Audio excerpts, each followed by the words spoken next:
semana y termina en las 20 semanas. A las 20 semanas de gestación se asume que todo el cuerpo calloso en todos los seres humanos tiene que estar 100% bien formado. La única diferencia es que está relativamente muy pequeño en relación con el adulto, porque obviamente en el adulto a medida que va creciendo va aumentando en tamaño, pero se puede decir que como cuerpo calloso ya está exactamente bien formado, pero prácticamente también en su 100% está súper recontra que cruzado de izquierda a derecha y de derecha a izquierda por aquellas fibras comisurales que cruzando de un hemisferio al otro y del otro hemisferio en el sentido inverso forman directamente al cuerpo calloso. Creo que si se acuerdan que les mencioné que si este fuera un dibujo de la corteza o del cerebro, perdón, y estando dividido y a la vez unido por el cuerpo calloso, en un principio el cuerpo calloso es relativamente hueco y yo suelo decir que es como un sarcófago o como un ataúd vacío, pero resulta que a medida que también se está formando el cuerpo calloso, pocos días y poco tiempo después, mientras él se está formando, la corteza también se comienza a formar. Y a medida que también se está formando la corteza, a partir de la 5ª semana, 3 semanas antes de que él empiece a formarse, el prosencéfalo se divide adecuadamente en diencéfalo para todas las estructuras de la línea media, pero telencéfalo para todo lo que es hemisferios cerebrales, básicamente, y para lo que está dentro de los hemisferios cerebrales, que son los ventrículos laterales. Entonces, no queriendo meterme aún en cómo se forma la corteza, pero en esta corteza primitiva, las únicas neuronas que no van a salir, escuchen lo que les digo, las únicas neuronas inmaduras que no van a salir de las cavidades ventriculares, porque hago una pequeña excepción, las neuronas que viajan a través de la sustancia blanca para formar la futura corteza cerebral del feto, del neonato y del adulto, tienen que viajar desde las profundidades de las cavidades ventriculares y cubrir un largo trayecto desde los ventrículos laterales hasta la corteza cerebral y formar adecuadamente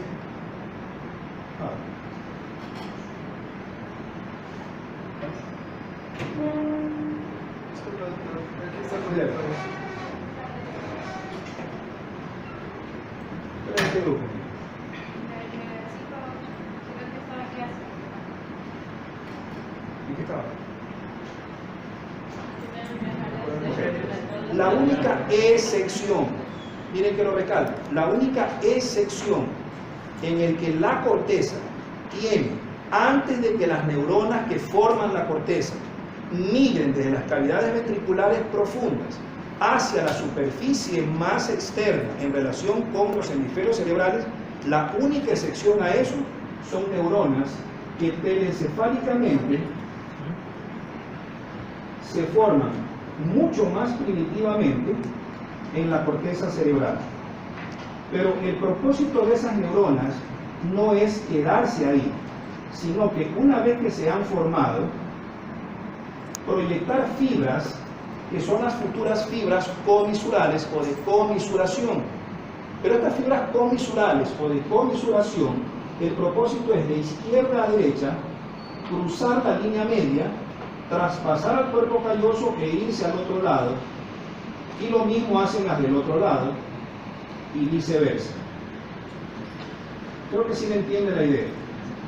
Cuando termina por formarse esta comisuración y ya el cuerpo calloso ha sido atravesado de izquierda a derecha, estas neuronas se pierden en el firmamento, por decirlo en forma jocosa, desaparecen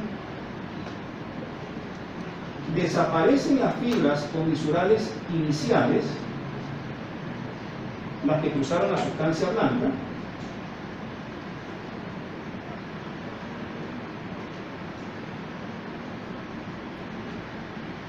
pero solamente se mantienen las fibras que se quedaron en el interior del cuerpo calloso para quedarse ahí rellenándolo, por decirlo de otra manera, ¿sí?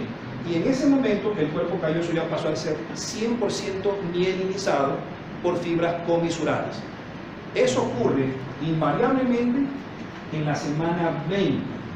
Luego a la semana 20 ya no hay neuronas telencefálicas que a su vez proyecten axones de comisuración o comisurales, porque estos ya desaparecen. Y además que desaparecen los axones, desaparecen las neuronas que proyectan esos axones. Para que esos neuronas proyecten axones, estas neuronas mismas y los conos de inicio de cada uno de esos axones fabrican una proteína que se llama axonina, y en particular axonina 1. La axonina es una proteína que es la que ofrece la capacidad de que de un lado al otro las fibras comisurales que salen de las neuronas primitivas telencefálicas crucen de izquierda a derecha y de derecha a izquierda.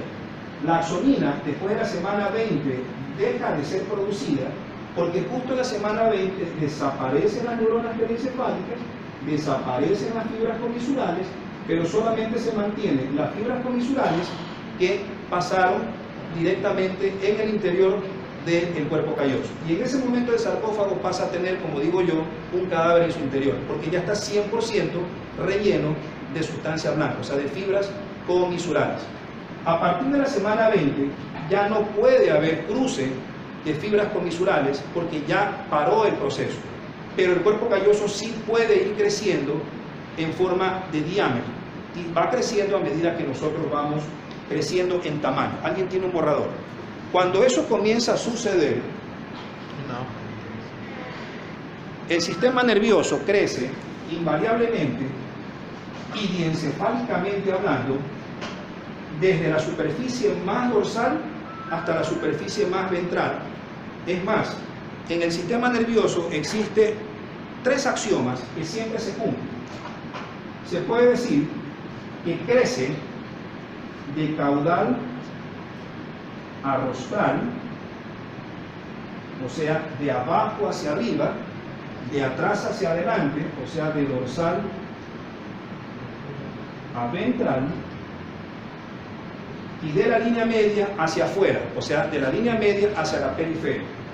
Y la mayoría de los procesos o etapas de cada una de las que ya hemos visto y vamos viendo en relación con la embriogénesis cumplen prácticamente siempre o casi siempre estos 3 principios: de crecer o desarrollarse de abajo hacia arriba, o sea, de caudal a rostral, de dorsal a ventral, o sea, de atrás hacia adelante, y de la periferia o desde adentro hacia la línea media o hacia afuera. Entonces, línea media y hacia afuera. En relación con el aún primitivo cuerpo calloso, este cuerpo calloso comienza luego a proyectarse de atrás hacia adelante. Entonces, si lo hacemos más o menos de esta manera, tendría esta forma esquemáticamente hablando.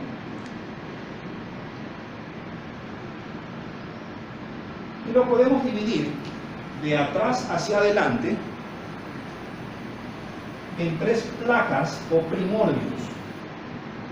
Primordios porque son primigenios. La placa más dorsal será llamada la placa o primordio comisural. Esta placa o primordio comisural va a formar, obviamente, siempre con mayor proporción de diámetro y de longitud y de fibras al cuerpo calloso, al septum pellucidum y a la comisura blanca anterior.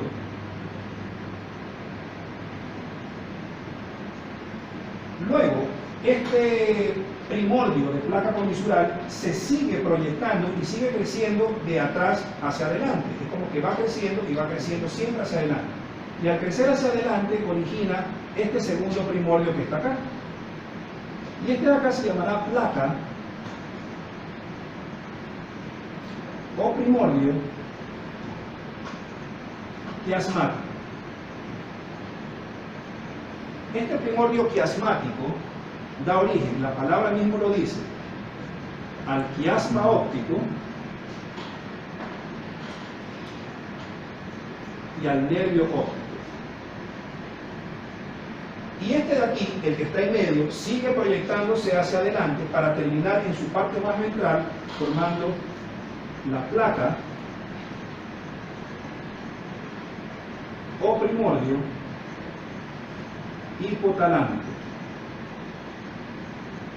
Esta placa o primordio hipotalámico, la palabra mismo lo dice, dará origen al hipotálamo, y luego el hipotálamo se proyecta hacia abajo para formar la glándula hipófisis.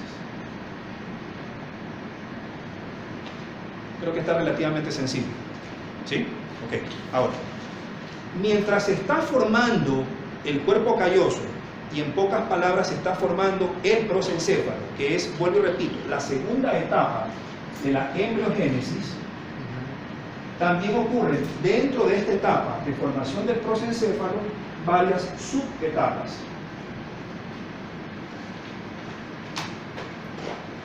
La primera se llamará de formación del prosencéfalo, que no tiene como que mucha ciencia.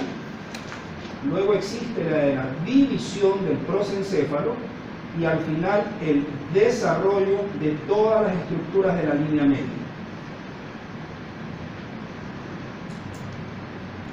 Por si acaso, al referirme al tercero de estas subetapas del desarrollo de la línea media, me acabé hace un rato de referir a las estructuras que resultan del desarrollo de la línea media. O sea, la placa primordio comisural, que origina al cuerpo calloso, a la comisura blanca anterior y al septum pelúcido. Luego hacia adelante, la placa primordio quiasmático, que origina el quiasma óptico y el nervio óptico. Y luego más hacia adelante, la placa primordio hipotalámico, que origina el hipotálamo y la hipófisis. A eso me refería, o me refiero, con desarrollo de la línea media. En relación con la división puede ser en sentido horizontal, en sentido transversal y en sentido sagital. Cuando hablamos de la división de la formación del prosencéfalo desde el punto de vista del plano horizontal, este plano horizontal es para que termine formando los bulbos olfatorios,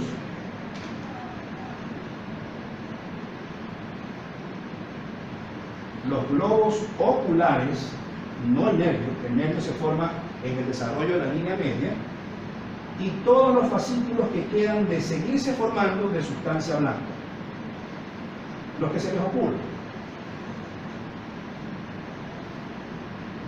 Cuando se divide el desarrollo del prosencéfalo en el sentido o en el plano transversal, o sea, así, es para separar adecuadamente al telencéfalo, para que se hagan dos estructuras hemisféricas, y separarlo del diencéfalo, que es una estructura de la línea media, o sea, es impar, una sola. Y cuando se divide el desarrollo del prosencéfalo desde el punto o plano, desde el punto de vista sagital, es para formar a los ganglios basales, o sea, me refiero al núcleo caudado, al putamen y al globo pálido. También para formar los ventrículos laterales y también para formar adecuadamente los hemisferios cerebrales.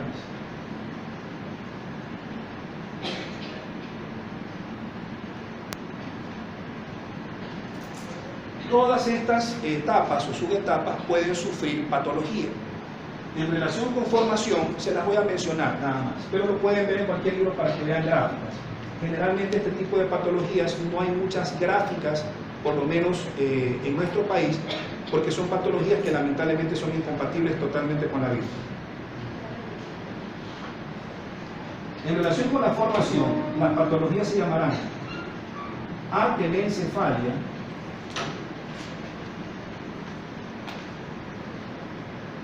y aprosencefalia.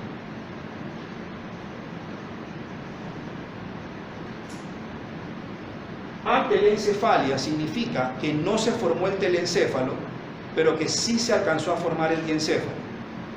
Aprosencefalia significa que no se formó ni el telencéfalo ni el diencéfalo. Repito, Atelencefalia significa que no se formó el telencéfalo, pero sí se forma adecuadamente el diencéfalo. Aprosencefalia significa que no se forma adecuadamente ni el telencéfalo ni el diencéfalo. En relación a la división, las dos patologías que existen son la holoprosencefalia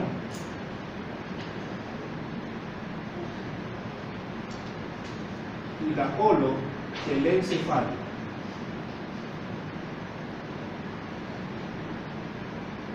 Estas dos patologías en particular siguen siendo incompatibles con la vida. Pero ¿cuáles son las características en particular de estas dos? Uno, ¿cuántos ventrículos laterales tenemos? Por lo menos groseramente hablando. Tenemos del lado izquierdo, los del lado izquierdo, y tenemos los del lado derecho. No se preocupen en contestarme si hay asta frontal, si hay astas esfenoidales o temporales, o si hay astas occipitales, sino o de un lado o del otro. Pero imagínense que mientras está sucediendo la formación, división y desarrollo de la línea media, precisamente no se forma quién en particular que ya vimos desde la clase pasada, el cuerpo calloso. Si no se forma el cuerpo calloso, se puede decir que prácticamente, aunque no en un 100%, suele haber una fusión, al no haber cuerpo calloso, que los separe, pero que a la vez los una. No existe una fusión desde el cuerpo calloso. Y en cierta forma se puede decir que el hemisferio del lado izquierdo se termina fusionando con el del lado derecho, porque a expensas de que no se forma el calloso, que los separa, pero a la vez los divide, no sé si me hago entender, los divide en izquierdo y derecho, pero a la vez los separa en izquierdo y derecho, pero a la vez lo izquierdo y lo derecho lo une, no sé si me hago entender. Si este es mi cuerpo calloso, este es mi hemisferio izquierdo, lo separa el derecho, lo separa, pero lo une, es contradictorio. Pero si no se forma en una forma casi invariable el izquierdo con el derecho, al no haber quien los separa y a la vez los una, hace que se unan los dos hemisferios y se transforman en un hemisferio solamente, ¿sí? Dividido en un lado izquierdo y derecho, pero ya no hay dos hemisferios divididos. Y al no suceder esta división de un hemisferio izquierdo del derecho y formar, como quien dice, un solo cuerpo hemisférico global, imagínense qué pasaría con los ventrículos laterales izquierdo y derecho. Se fusionan y se transforman en un ventrículo único. No sé si me hago entender. Entonces, en vez de haber del lado izquierdo y derecho, es un solo megahueco, por decirlo así. Entonces hay, primero, un ventrículo único.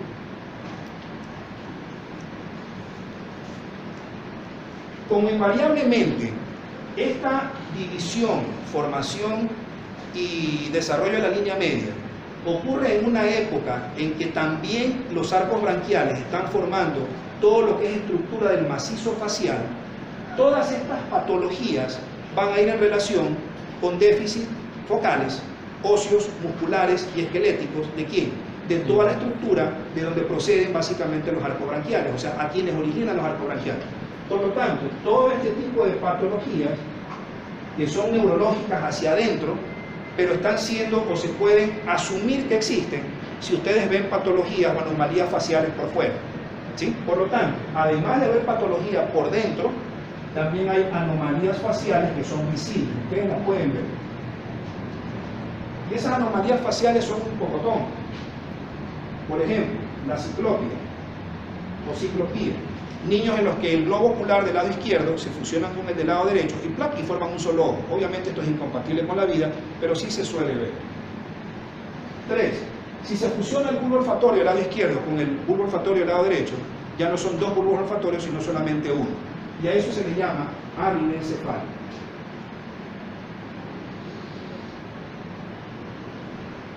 Y también suele haber algo muy característico de la nariz, una nariz deformada, aplanada, aplastada y achatada, por decirlo así. Y a eso se llama probóscide. Pero lo más frecuente, y que sí es compatible con la vida, y que se van a topar 1000 millones de veces en la vida, es con la fisura palatina,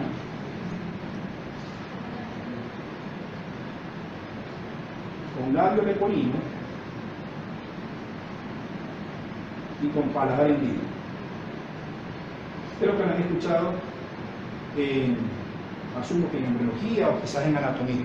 Estas patologías sí son compatibles con la vida. Pero con eso, ¿qué quiero decirles? Que si ustedes ven un niño con fisura palatina, con labio leporino, o con paladar hendido, lo más probable es que tenga una patología de cuerpo calloso. Es lo más probable en más del 99% de los casos.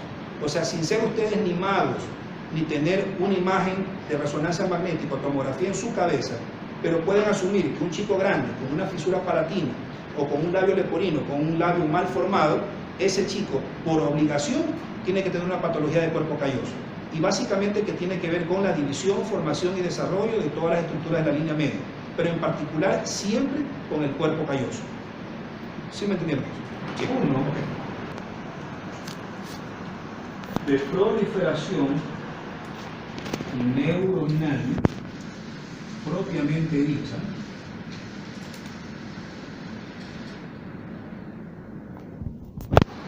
y de generación, no y de generación, o sea, y generación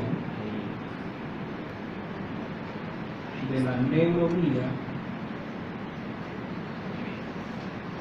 radial. Y dos, una etapa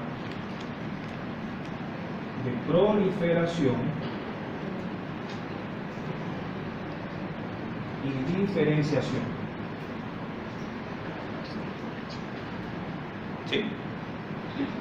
Esta etapa de proliferación neuronal se da a partir de las células que ustedes creo que ven en biología como células pluripotenciales, y estas células pluripotenciales, o también llamadas células madre, al inicio de la proliferación comienzan, valga la redundancia, a proliferar y dar más células madre. Le da una célula madre por un lado y otra célula madre por división por otro lado. Sigue avanzando en el tiempo en la superficie externa de la futura corteza cerebral. A esta superficie externa de la futura corteza cerebral le vamos a llamar la superficie pial, que es lo mismo que decir pía madre. La pía madre se involucra íntimamente con las fisuras y circunvoluciones cerebrales.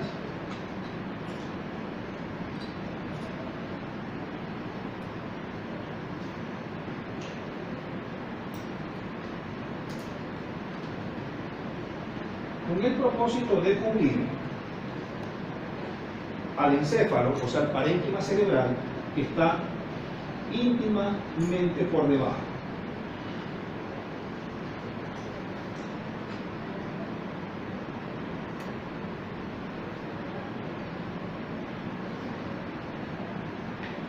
En las cavidades ventriculares, cual olla de presión, se comienzan a formar neuronas, como que se comienzan a cocinar neuronas, para que me entiendan de una manera como que más divertida la idea. Se comienzan a formar neuronas, se comienzan a cocinar neuronas como que fuera una olla de presión o una olla para cocinar. Y esas neuronas que comienzan en las cavidades ventriculares son neuronas inmaduras o neuroblastos.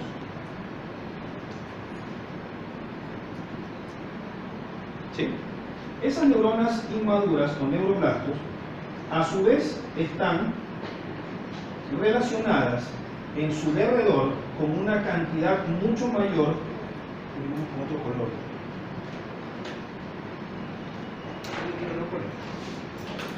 de neuroglías.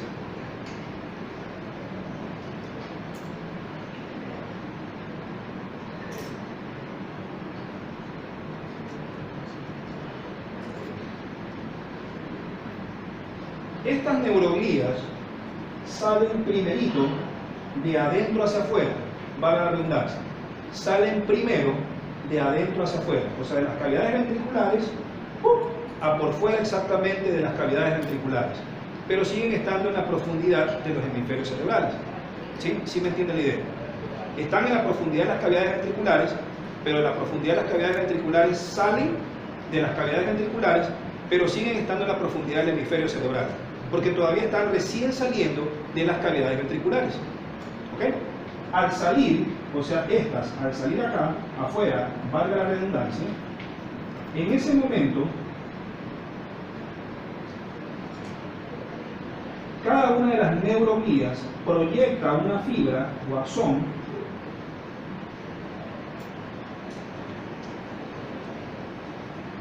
que es perpendicular a la superficie pial o a la pía madre. Es perpendicular a la superficie pial o pía madre. En el momento en que hace este tipo de migración o de viaje, que es en sentido perpendicular a ese tipo de crecimiento o de proyección de la axón, de la neuroglía, se le llama neuroglía radial, porque la proyección esta radial es perpendicular a la superficie pial. Repito, en el mismo momento en que la neuroglía primitiva sale primerito de la cavidad ventricular profunda a el parénquima cerebral, pero aún sigue estando profundo en el parénquima cerebral, él proyecta, o cada neuroglía radial proyecta un axón radial, valga la redundancia, y por eso a ese axón radial y a la neuroglía que lo origina se llama neuroglía radial. Por lo tanto, la migración es en un principio radial, y al ser radial es perpendicular a la superficie pial. ¿Sí me hago entender? Con el propósito de llegar, ¿qué cosa? Las neuronas, que ahorita sí ya van a salir afuera, valga la redundancia, es como que le crean una escalera para que las neuronas que van a salir inmediatamente después se monten y lo utilicen para subir. Por lo tanto, no viajan solas, viajan gracias a la neuroglía o a la acción de la neuroglía radial. ¿Sí me hago entender? Okay. Entonces, esta de aquí, la neurona inmadura, perdón, con azul, la neurona inmadura sale acá, se pega y lo utiliza como que fuera una escalera y se va para arriba. Y al irse para arriba, comienza a tachonar de células ¿a quién? A la corteza cerebral. ¿Sí? Las que salen más tempranamente, se quedan más en la profundidad, y las que salen más tardíamente se quedan más en la superficie. Repito, las neuronas primitivas que salen más temprano se quedan más en la profundidad, y las que salen ya al final se quedan más en la superficie. Por lo tanto, en relación al cerebro, el viaje es de adentro hacia afuera. Eso significa que las que se quedan más adentro, o sea, en la profundidad, son las más primitivas, y las que se quedan hacia afuera, o hacia arriba, o hacia la superficialidad, son las neuronas más nuevas. Por eso es que el crecimiento en relación a la migración neuronal en el cerebro es de adentro hacia afuera. Entendiéndose por adentro, muy primitivo. Entendiéndose por afuera, muy nuevo. ¿Sí? Ok. Pero más o menos a la mitad del tiempo máximo de aparición de la migración neuronal, la neuroglía radial pierde su radialidad, si cabe la palabra. Y al perder su radialidad, los axones cambian de curso y ya no son radiales, sino tangenciales. Y al hacerse tangenciales, ahora ya no será radial, sino tangencial, y por lo tanto ya no será perpendicular, sino paralelo a la superficie pial. En pocas palabras, la migración neuronal, esto lo pueden copiar, la migración neuronal en el cerebro, me avisan para seguir, la migración neuronal en el cerebro primero es radial, o sea, perpendicular a la superficie pial, y luego es tangencial,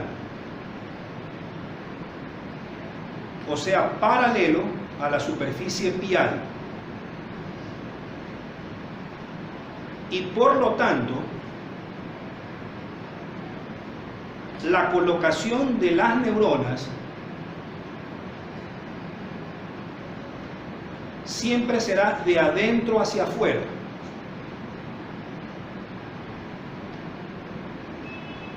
De tal manera que las neuronas más primitivas se quedan en las capas más profundas y las neuronas más nuevas se quedan en las capas más superficiales de la corteza cerebral. Pero en cambio, en el cerebelo es lo mismo, pero exactamente al revés. O sea, no es radial primero ni tangencial después, sino que es primero tangencial y luego radial. 2. Al ser tangencial en el cerebelo, primero va a ser paralelo a la superficie pial y después va a ser perpendicular a la superficie pial. Y en tercer lugar, ya no sería de adentro hacia afuera, sino de afuera hacia adentro. O sea, las más primitivas estarán en la superficie y las más nuevas estarán en la profundidad. O sea, es la misma vaina, pero exactamente 100% al revés. Súper sencillo, no se pueden olvidar jamás. Con saber ese tipo de axioma, yo le diría axioma porque es una verdad absoluta, pueden ustedes identificar patologías de migración cerebrales versus patologías de migración cerebelosas, que son totalmente diferentes. ¿Sí? Ya las pueden incluso explicar solamente con lo que les acabo de decir. Lo que sí les puedo también decir es que para que la corteza cerebral migre, o perdón, no la corteza migre, para que las neuronas que están aquí adentro migren adecuadamente, necesitan gasolina, necesitan algo que les permita viajar. Y para que ese algo les permita viajar, se tiene que formar inmediatamente, antes de que ellas viajen, el cerebelo. Y este cerebelo, que comienza a formarse casi a la par con el cerebro, primero se forma el cerebelo y en particular la corteza cerebelosa para permitir que las neuronas primitivas que ya se están formando en las cavidades ventriculares, por lo menos al salir, tengan, además de la neurovía radial, la gasolina, como le digo yo, para poder viajar. Y esa gasolina se la da el cerebelo. El cerebelo, por si acaso, tiene 3 capas. Una capa muy superficial que se llama molecular, una capa media que se llama capa de células de Purkinje, y una capa profunda que se llama capa granular. En esta capa granular hay unas neuronas que son, valga la redundancia o la explicación, las únicas neuronas excitadoras del cerebelo, porque básicamente todas las neuronas, con excepción de las granulosas, todas son inhibidoras. La única célula excitadora del cerebelo es la granulosa. Esta célula granulosa origina un axón desde la célula granulosa que viaja, cruza la capa de células de Purkinje, llega a la capa molecular y cuando llega a la capa molecular se divide en 2. Estas fibras divididas en 2, que son a su vez el axón de la célula granular, se llaman fibras paralelas.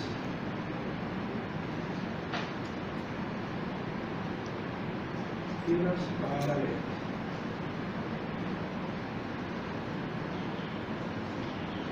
Y estas células paralelas fabrican glutamato.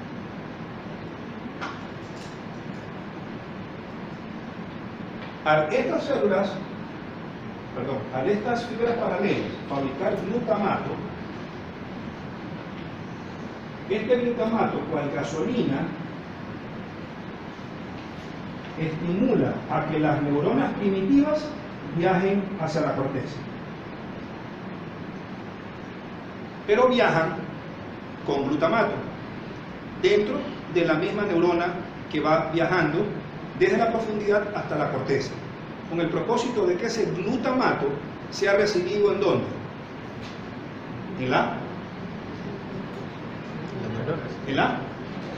corteza. Y al llegar a la corteza, el glutamato que está ya en la corteza necesita receptores de glutamato en la corteza. ¿Sí me voy a entender? El glutamato lo fabrican las fibras paralelas. Este glutamato viaja por el torrente circulatorio, obviamente dentro del sistema nervioso, hacia las cavidades ventriculares y le sirve como gasolina. No es gasolina, es un neurotransmisor.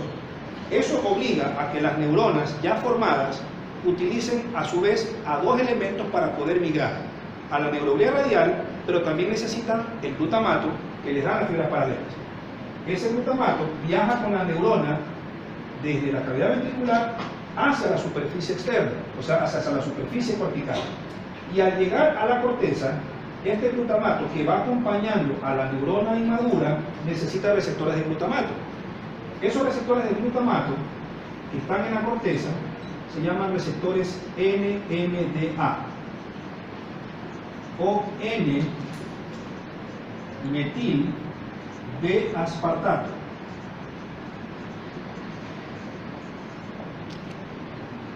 Y en ese momento, la corteza cerebral, toda la corteza cerebral, se torna excitatoria. Siempre la corteza cerebral va a ser excitatoria, en cualquier parte de la corteza.